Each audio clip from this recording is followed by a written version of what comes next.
I packed up and moved clear across the country for a job. Seattle became my new life. Dwayne and Cora stayed behind in the town we grew up in, while I tried to build something out west. We lost Dad when we were teenagers, and Mom was left with the house, his savings, and that pension check. Mom turned 63 this year, and she mentioned she'd been working with Dwayne. He'd gotten his real estate license to get her affairs in order.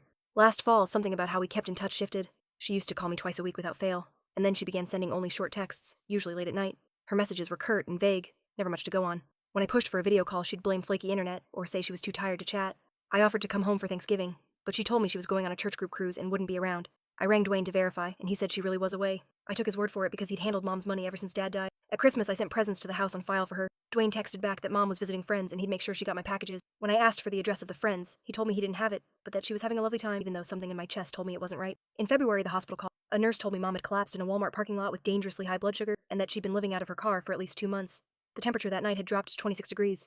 They found my number in her phone and called me. I booked the next flight home. Seeing Mom in that hospital bed made my stomach drop. She looked so small, hooked up to IV fluid. Her diabetes had gotten terrible because she hadn't had her meds, and her fingernails were filthy. She had 3 sweaters layered on, like she was trying to armor herself from the cold. When she saw me, she said, plainly, "I didn't want to bother you." The rest of the truth came out slowly, in pieces. Last summer, Dwayne had convinced Mom to sign over the deed and accounts to him and Cora. He claimed it would help with taxes and avoid probate. After the paperwork was done, they changed the locks in the house and told her she could stay in the guest house until they sorted everything out. 2 weeks later, Cora told her the guest house needed major work. They handed her $2,000 and said she needed to figure something out for a few months. Mom booked a cheap, extended stay motel with that money until December, and when the money ran out, she started sleeping in her car. She parked in different lots each night and used gas station bathrooms to clean up, too ashamed to tell me. I called Dwayne from the hospital. "Mom's homeless," I said. He brushed it off. "She's exaggerating for attention," he told me. "We offered her an apartment," he added. That was a lie. The apartment was a single-room rental with a shared bathroom costing $1,100 a month, and Mom's whole Social Security check was $1,087. Dwayne had been collecting her checks too, saying he was managing them. I drove to what used to be Mom's house, now Dwayne's place where he lives with his wife, Catalina. The lawn looked like someone had paid for it that morning. There was a shiny new Audi in the driveway beside Mom's old Camry, which now had Catalina's vanity plate. Dwayne wouldn't let me in. Through the window, I still saw Mom's antique dining table. Dad had restored it for their 25th anniversary. Catalina was pouring coffee on Mom's china like it was theirs now. I called an elder abuse lawyer, and we filed for emergency injunctive relief and notified Adult Protective Services. The lawyer said the deed looked valid on paper, but the way it had been arranged amounted to financial exploitation. 3 days later, we came back with police and court orders. Dwayne pretended to be surprised when we showed up. His lawyer, Arthur, tried to block the door, but the police served the court papers. Inside, most of Mom's things were gone. Her bedroom set, Dad's watch collection, the family photo albums. Cora stormed up, screaming that we were trespassing and insisting Mom had given them everything because she didn't want it anymore. We found out they'd sold Mom's possessions online and through consignment stores. The cash had paid for their kitchen remodel, Catalina's new car, and a Europe vacation. They'd been telling people Mom was living in a lovely retirement community with full-time care. Douglas, their accountant, helped structure the transfers and produce documents showing Mom gifted them her assets. Her signature was on the forms, but she'd been told they were routine tax paper. She trusted her kids. When I showed Mom the paperwork, she cried without a sound. "They're still my babies," she whispered. "I don't want them in trouble." I couldn't let that stop me. The lawyer filed both civil and criminal complaints. Dwayne and Cora got notice yesterday and haven't stopped calling. Sometimes threats, sometimes wailing apologies. Last night I found Mom sitting and staring at old family photos. "I raised them better than this," she said. I looked at my siblings' faces in those pictures and thought about how they let Mom sleep in a car while they lived in her house and used her things. They watched her health fall apart while telling everyone she was being cared for. They stole more than furniture and money. They stole her dignity and her faith in her own children. I'm going to make sure they answer for it, however I can. They thought I'd fold like Mom did. They have no idea what's coming. First update. It's been 2 weeks since I first wrote about this, and so many of you asked for news, so here we are. Writing it out actually helped more than I expected. Mom's health is slowly getting better. Her diabetes was wildly out of control. Her A1C was 11.2, which the doctor said was terrifying. He told us she could have died or faced amputation if she'd gone much longer without treatment. We've stabilized her meds and gotten regular meals in front of her, but she tires so easily, like someone recovering from months of abuse. And I guess that's exactly what this felt like. I flew Mom back to Seattle with me. My place has a spare bedroom, and I wasn't about to leave her alone out there. I didn't trust Dwayne and Cora not to try another stunt if we stayed in town. They know all of Mom's friends and could easily spin some story to drag her back. The night before our flight, Dwayne showed up at the hotel unannounced. I nearly lost it when I opened the door and saw him standing there, like some concerned brother act straight out of a TV drama. He put on this weird, worried tone, asking if Mom was okay, and talking about how worried they'd all been. So I asked him where that worry was when she was sleeping in her car in freezing weather, and he just looked at me like I'd said something foreign. Then the gaslighting began. He swore they had an agreement with Mom, that she wanted to give them the house, and that she was thrilled about this independent living plan. I asked him if that independent living plan included sleeping in a Walmart parking lot, and he actually had the nerve to say it was her choice because she'd somehow mismanaged the money they'd given her. Mom was in the bathroom during most of that exchange, thank God, because I came this close to physically throwing him out of the hallway. Instead, I warned him if he didn't leave right then, I'd call hotel security and have him removed. He tried to push past me to get to Mom, and I blocked the doorway. We ended up in this ridiculous physical standoff, me planted like a wall and him trying to shove his way through. I'm 5'4", and he's 6'1", but apparently righteous anger gives you weird strength because he couldn't move me. I pulled out my phone and started recording. That's when he finally left. As he walked away, he snarled that I was turning Mom against them, and that I'd regret getting involved. Classic abuser tactics. Our lawyer, Henry, moved fast and filed for an emergency conservatorship, so we have a hearing next week. He's also coordinating with police on the criminal elder abuse side of things. In our state, financial elder abuse is a felony, and since they drained more than $100,000, we're looking at serious charges. And it gets worse. Henry pulled Mom's bank records and found that Dwayne and Cora had been siphoning cash for years before they did the big house transfer. There were dozens of little loans and gifts over the past 3 years. $2,000 here, $5,000 there, each small enough to fly under the radar, but together it totaled north of $90,000. Meanwhile, they'd been telling everyone Mom was the one making bad financial choices. They spun this whole story for the extended family that they'd stepped in to save her from squandering her money, that they were the responsible ones protecting her. I called our Aunt Isolde, who's Dad's sister and someone I've always trusted, and she was shocked. She had absolutely no idea Mom had been homeless. Dwayne and Cora had been telling Isolde that Mom was in a lovely assisted living place that wasn't big on visitors. Whenever Isolde asked to call Mom, they said Mom was at activities or napping and would ring back later. They'd even sent fake updates about how great Mom's life was there. Isolde is furious now. She's been contacting relatives and setting the record straight. That's triggered a tidal wave of relatives demanding answers, and the police have been digging up even more. Catalina, Dwayne's wife, has been wearing Mom's jewelry, including her wedding band and the diamond earrings Dad bought for Mom's 30th anniversary. When the detective asked Catalina where she'd gotten them, she said Mom insisted she take them because they were just sitting in a drawer. Mom completely fell apart when she heard that. We thought those pieces were locked in Mom's safety deposit box, but Dwayne had access to that too. The accountant, Douglas, panicked after the police called him and then reached out to me. He told me Dwayne had brought Mom to one meeting at the start of the process where she seemed confused, and Dwayne framed it to him as good days and bad days, implying cognitive decline. Mom doesn't have dementia. She's sharp. But Dwayne had been pushing this narrative that she was slipping to justify over her finances. Douglas admitted he should have insisted on speaking to Mom more directly, but Dwayne played the concerned son perfectly and convinced him. After that one initial meeting, Dwayne took the documents to Mom for signing with. Douglas is now cooperating fully and has handed over his. And Cora? She didn't try the sympathy. She went scorched her. She sent me a 5-paragraph text calling me every name she could think of, accusing me of abandoning the family when I moved away and claiming I was only back to goose my way into Mom's money. The projection was insane. I forwarded everything to Henry and then blocked her. Yesterday we had a prep video call with Henry for the hearing. He thinks our case for conservatorship and voiding the transfers on grounds of undue influence and fraud is rock solid. The criminal side will take longer, but he expects charges. Mom still has moments where she defends them. She'll say things like, maybe they didn't mean for this to happen, or maybe they thought they were helping. And that kills me. The psychologist we've brought in says, this is normal in elder abuse. Victims often excuse their abusers, especially when those abusers are family. Last night was the worst. Mom had a nightmare and started crying out in her sleep. When I went in, she was sitting up, disoriented, asking if she needed to go back to her car because Dwayne needed the guest house for storage. It took 20 minutes to convince her she was safe and would never have to sleep in her car again. I've never felt this kind of rage before. It's a cold, heavy thing sitting in my chest. I flip through old photos of us as kids, Dwayne teaching me to ride a bike, Cora fixing my hair for prom, and I can't reconcile those memories with who they've become. Our court date is next Thursday. Henry says to expect them to fight dirty, claiming Mom is incompetent or that I'm manipulating her, so we've gathered medical records and witnesses proving she's competent, but it's still going to be ugly. I'll post another update after the hearing. For now, I'm focused on getting Mom healthy again and rebuilding her dignity. And yes, I'm still planning to make sure Dwayne and Cora face every consequence I can push for. Legal, social, whatever it takes. Everyone who's ever known my siblings is about to find out exactly what kind of people they really are. And for those who keep asking if I'm afraid this will destroy the family, what family? That family disappeared the day they decided our mother was worth less than her furniture. Second update. Court day finally happened, and holy hell, I don't even know where to start. The week leading up to it was nonstop prep with Mom. Henry, our lawyer, warned us they'd probably try to paint her as confused or incompetent, so we practiced answering questions clearly and confidently. The night before the hearing, Mom barely slept. She kept asking if there was some way to just work things out as a family. I had to gently remind her that these weren't simple misunderstandings. They'd literally left her homeless while selling her belongings and wearing her wedding ring. That's not family drama. That's deliberate cruelty. We flew back for court and followed Henry's advice to arrive early, just to avoid any hallway ambushes. Good call, because not long after we settled in, Dwayne, Cora, and Catalina arrived with their lawyer, clearly expecting to corner Mom before the hearing. The look on their faces when they realized we were already seated was priceless. Their attorney was a slick, overconfident guy named Jeremy, who clearly specialized in real estate, not elder abuse. That was red flag number 1.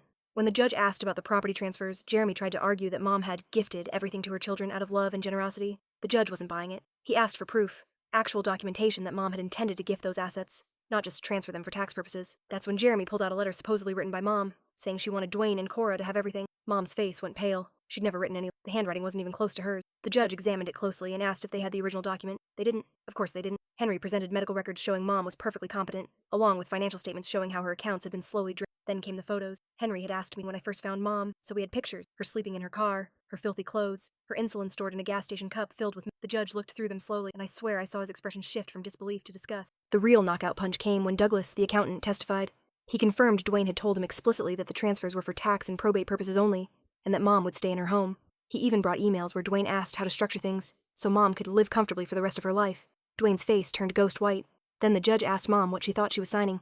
She stood up, hands trembling, voice shaking, and said she believed she was simply organizing her affairs so that the house would go to her children after her death, not while she was still alive and needed it. She said Dwayne told her they were just routine tax forms, and that nothing in her life would change. Her voice broke as she described coming home from a doctor's appointment to find her key didn't work, Dwayne on the other side of the door telling her she had to leave. Cora couldn't help herself, she interrupted, saying Mom was living beyond means. They were just downsizing her life. The judge cut her off instantly, asking if she considered sleeping in a car outside Walmart appropriate housing for a diabetic woman in her 60s. Cora had no response. When Mom spoke about rationing her insulin and being too ashamed to tell me what had happened, the entire courtroom went silent, and I swear someone in the gallery gasped. She cried softly through parts of it, but she never lost her composure. Then came the cross-examination. Jeremy tried implying Mom had agreed to the arrangement, but changed her mind later. Mom looked him dead in the eye and asked, "Why would anyone agree to be homeless?" The entire room froze. He tried again, suggesting maybe she had money problems and her kids were just protecting her. Henry immediately objected, and the judge sustained it, telling Jeremy to stick to relevant questions. Next up was Dwayne. He tried keeping up the lie that Mom had always wanted to give them the house, but he kept tripping over his own story. First he said it was Mom's idea, then that it was his plan for tax reasons, then that she had financial problems they were helping her fix. The judge kept circling back to one question. If you were helping her, why did she end up homeless? Dwayne's answer was that she refused the apartment they'd found for her. Henry immediately pulled up the apartment's cost, $100 a month, and pointed out that Mom's income was only with U87s. When Dwayne claimed they'd given her cash, Henry presented bank records showing no deposits. Dwayne backpedaled, saying they'd handed her $2,000 in person, which she supposedly wasted.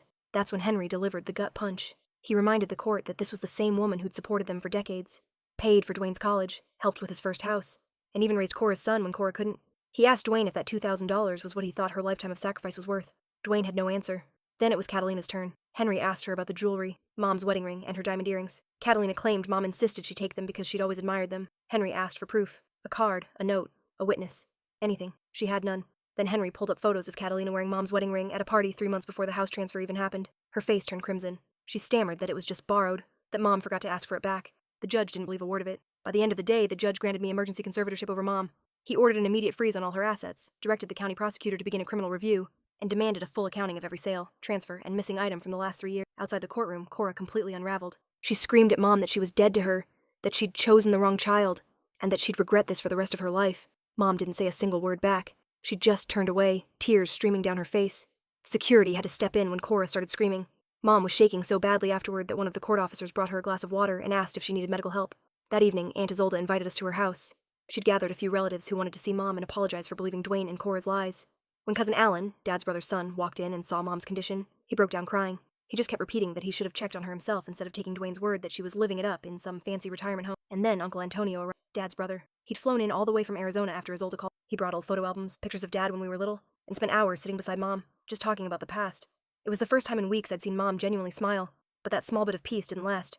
While we were still at Isolde's, Dwayne and Cora snuck back to Mom's house and started hauling things out. A neighbor called to warn us they were loading furniture into a moving truck around 11 p.m. Alan immediately called the police, who caught them in the act, literally standing there with a truck full of Mom's belongings. Because the ownership status was still being sorted in court, the officers couldn't arrest them yet, but they were officially. The next morning we went to the house with police to document the damage. It looked like a hurricane had hit. Everything valuable was gone. The rest of Mom's jewelry, family heirlooms, even the photo frame. But the worst part came when Mom walked. Her mattress was gone. They'd taken her bed. She stood there looking at the empty floor where she'd slept for 40 years, and whispered, "I just want my pillow back." Not her jewelry, not the furniture, just her pillow. I had to step out of the room before I lost it completely. The police logged everything and added it to their report. Now the investigation includes new charges, theft, on top of elder abuse and fraud. Dwayne and Cora could both be looking at multiple felonies. We flew back to Seattle yesterday. Mom slept the entire flight, drained from everything that had happened. I've taken family leave from work to help her recover. She has good days and bad ones. Sometimes she'll laugh at something on TV, and other times I'll find her staring out the window with quiet tears sliding down her cheeks. The hardest part is that she still loves them. Even after all of this, she still asks if we can drop the charges, if she can just have her house back and let the rest go. I keep reminding her that if we let it slide, they'll only do it again, maybe to someone else's mother next time. Henry called this morning with updates. The judge has scheduled another hearing to decide on permanent conservatorship and review the forensic account of Mom's assets. Dwayne and Cora have hired a new lawyer, this time someone experienced in criminal defense, which says a lot about how worried they are. Prosecutor's office reached out too. They want to meet with Mom to discuss potential. She was upset at first, but after talking it through, I think she's finally starting to understand that this wasn't a misunderstanding. It was calculated, deliberate, and cruel. People keep asking if I'm still planning revenge. I'm not. The justice system is handling that. Watching their lies crumble in court, seeing the judge's expression when he realized what they'd done to their own mother, knowing everyone around them now sees who they truly are. That's better than anything I could ever plan. But I'm not finished. Not until Mom gets everything back. Not until they face every single consequence they earned. They thought I'd back down because I live across the country. They thought Mom wouldn't fight because they were her babies. They were wrong about both of us. I'll post another update after the next hearing. And truly, thank you to everyone who's reached out with kind words and advice. It's helped more than you know, especially on days when it all feels too heavy. Mom's going to be okay. She has me now, and I'm not going anywhere. Last update. It's been 3 months of absolute chaos since my last post. I honestly thought the emergency conservatorship would be the final battle, but Dwayne and Cora have turned this into a full-blown war. 2 days after Mom and I returned to Seattle, I woke up to 17 missed calls. Dwayne somehow got my work number and called my boss, claiming I'd kidnapped Mom and was trying to steal her money. My boss called me, completely confused, and I had to explain everything from the beginning. Thank God she believed me, but it was humiliating having to lay out my family's dirty laundry to my coworkers. It's amazing how far my siblings will go to keep control, even if it means destroying what's left of our family. That same day, Cora launched a full-blown smear campaign on Facebook, posting that Mom was having mental episodes and that I was manipulating a vulnerable woman. She tagged family members, old friends, even my college roommate. Within hours, my phone blew up with messages from people asking what the hell was going on, and Isolde tried reporting the posts, but Facebook would take them down. We filed for a temporary restraining order against both Dwayne and Cora, but that only drove them underground. Dwayne started calling Mom's old friends, claiming I was isolating her and stealing her money. Last month, we had to fly back for another hearing. They'd hired yet another lawyer, a slick-talking criminal defense guy, also named Jeremy, and it became obvious what their new plan was. Claim Mom had willingly given them everything, then got confused later. In the courthouse hallway while I was talking to Alan, Cora cornered Mom. By the time I noticed, she had Mom pinned against the wall, hissing that she'd tell everyone about Mom's secret drinking problem if she didn't drop the charges. Mom doesn't even drink. She can't because of her diabetes. I yanked Cora away, and she clawed at my face hard enough to draw blood. Security rushed over and pulled us apart. Cora immediately turned on the waterworks, sobbing that I'd attacked her while she was just trying to reconcile with Mommy.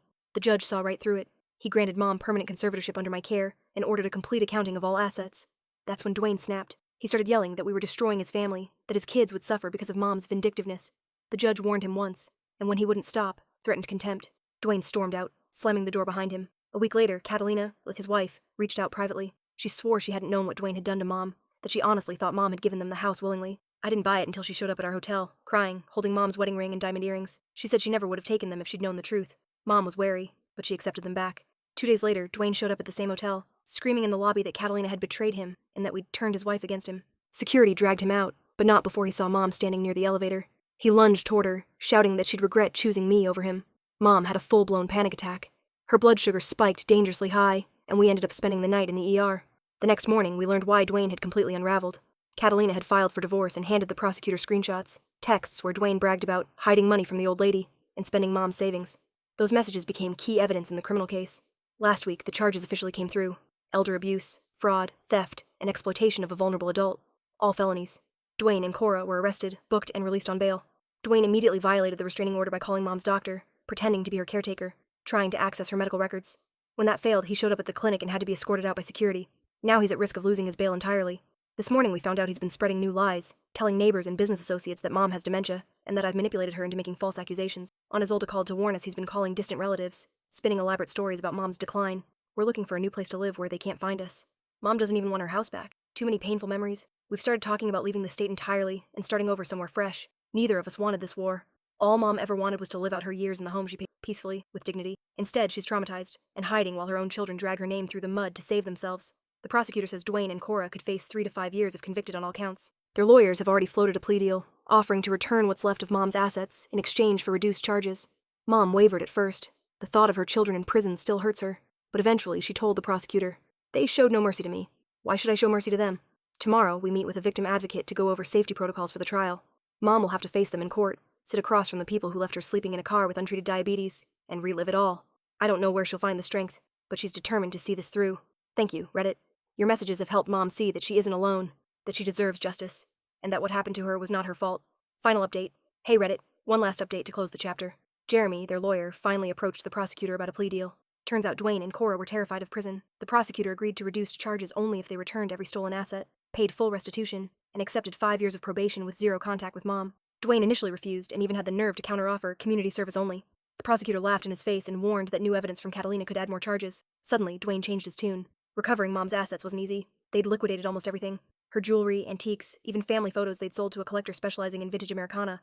The forensic accountant found they'd blown through nearly $380,000. Dwayne had even taken a second mortgage on Mom's house to fund a failed startup investment. They maxed out her credit cards on groceries and gas while bragging that she was living comfortably in a luxury. When the final accounting came in, I felt sick. They hadn't just stolen her money, they'd stripped away her entire life's work.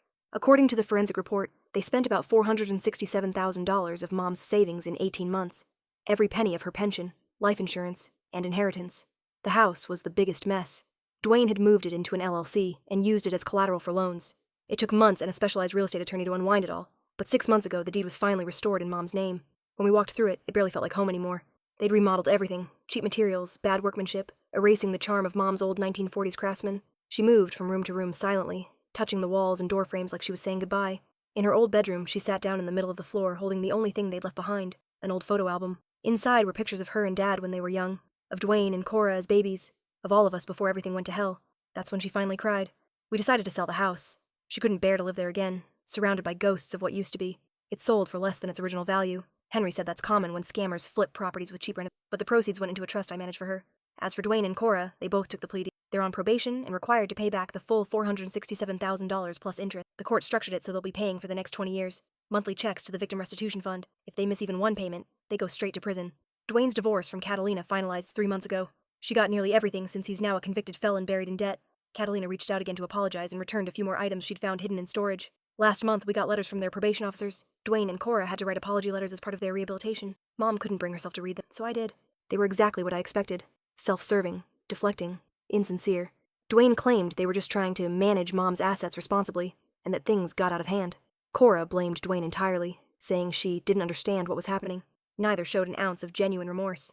So, thank you, Reddit, for your support, advice, and compassion through this nightmare. If you're lucky enough to have good parents, hug them. And if you ever suspect someone is taken advantage of, especially an elderly person, don't wait. Act immediately. You might just save someone's life.